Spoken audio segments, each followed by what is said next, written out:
ప్రతి ఒక్కరూ ఓటు హక్కును సద్వినియోగం చేసుకోవాలి. ఎమ్మెల్యే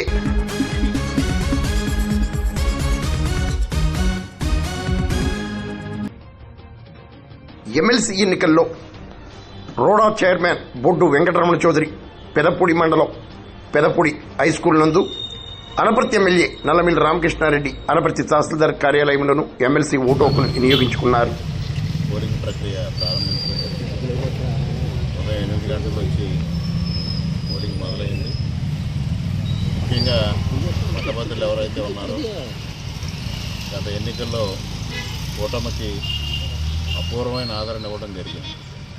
అదే విధమైన ఆదరణ ఈరోజు కూడా కొనసాగిస్తూ ఉన్నారు. గత 8 నెలలుగా రాష్ట్రంలో జరుగుతున్న అభివృద్ధి సంక్షేమ కార్యక్రమాలు, పూర్వపు 5 సంవత్సరాల్లో విధ్వంసమైన రాష్ట్రాన్ని పునర్నిర్మాణం